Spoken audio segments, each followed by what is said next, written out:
কি কাকা সব কেমন আছে? আজকে 20 আগস্ট পার্লামেন্টে অমিত শাহ 130তম সংশোধনী বিল পাস করেছে কাকা। আর সেই বিল নিয়ে কিন্তু কাকা পার্লামেন্ট একদম উত্তাল হয়ে উঠেছে। শতাব্দী প্রায় রীতিমতো গিয়ে ভাঙচুর করতে গিয়েছিল। আর আমাদের ভাইপো অভিষেক আর দিদিও কিন্তু এই বিল নিয়ে খুবই ক্ষেপে আছে কাকা। তো এই সংবিধানে 130তম সংশোধনী বিলটাতে এমন কি আছে কাকা, যার জন্য আমাদের সব হেভিওয়েট নেতা মন্ত্রীরা কাকা খেপে যাচ্ছে।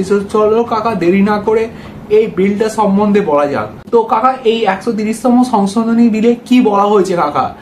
এই বিলে কাকা বলা হয়েছে দেশের প্রধানমন্ত্রী, কোন রাজ্যের মুখ্যমন্ত্রী অথবা যদি কোনো সাধারণ নেতা যদি 5 বছরের বেশি সাজাপ্রাপ্ত, মানে 5 বছরের বেশি জেল হতে পারে এমন কোনো কেসে কাকা যদি 30 দিনের বেশি বন্দী থাকেন, তাহলে বাধ্যতামূলকভাবে তাকে পদত্যাগ করতে হবে। হ্যাঁ কাকা, তোমরা ঠিকই শুনছো, মানে 30 দিনের বেশি জেল খাটলে কিন্তু কাকা মন্ত্রিত্ব পদ সব যাবে, এমনকি দরকার হলে এমএলএ এমপি পদও কিন্তু কাকা খারিজ হয়ে যেতে পারে।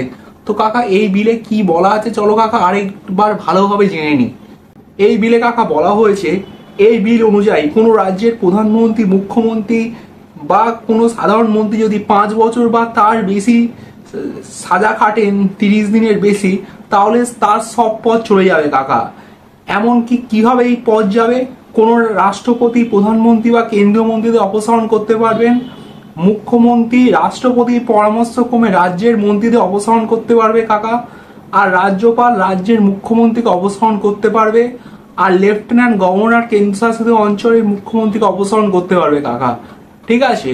আর পুনর্বহালের ক্ষেত্রেও কিন্তু কাকা একটা জিনিস বলা হয়েছে যে অভিযোগ থেকে মুক্তি পাওয়ার পর কোনো ব্যক্তি যদি তাকে খালাসি দেওয়া হয়, তাহলে সেই ব্যক্তি পুনরায় তার মন্ত্রিত্ব পদে যোগদান করতে পারবেন।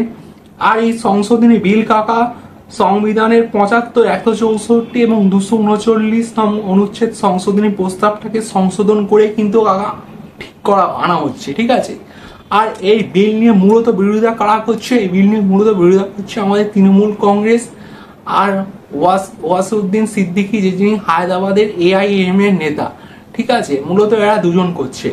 আর আমাদের মমতা ব্যানার্জি কি যুক্তি দিয়েছে কাকা এই বিল সম্বন্ধে? এই বিল সম্বন্ধে কাকা আমাদের দিদি যুক্তি দিয়েছে যে এখন রীতিমতো তো ED CBI কেস দেওয়া চলছে।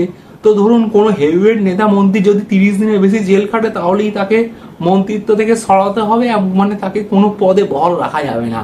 মানে সোজা কথায় তৃণমূল কংগ্রেস দাবি করছে যে এই বিল অমিত শাহ খুব সুচতুরভাবে এর রাজ্যে কাকা প্রণয়ন করতে চেয়েছে, যাতে আমাদের রাজ্যে ED CBI কেস দিয়ে যে সকল হেভিওয়েট নেতা মন্ত্রীরা আছে কাকা, এদেরকে সব রকম পদ থেকে কাকা সরিয়ে দেওয়া যায়। ঠিক আছে কাকা। তো কাকা আপনারা কি ভাবছেন, এই বিল কার্যকর হওয়া কি দরকার ছিল, নাকি এই বিল দিয়ে কেন্দ্র সরকার রাজ্যের প্রতি প্রতিহিংসা চরিত্রায়িত করতে চাইছে? আমার মতে এই বিল পাস হওয়া অত্যন্ত দরকার ছিল। আর এই বিলের ফলে যে সকল নেতা মন্ত্রীরা ঘোটলা করছে, তারা দুবার ঘোটলা করার আগে ভয় পাবে, কেননা সংবিধান 130তম সংশোধনী বিল এতটাই শক্তিশালী। এই বলে কাকা আজকে ভিডিওটা কাকা শেষ করছি। তোমাদের সঙ্গে কাকা পরবর্তী পর্বে অন্য একটা ভিডিও নিয়ে দেখা হবে।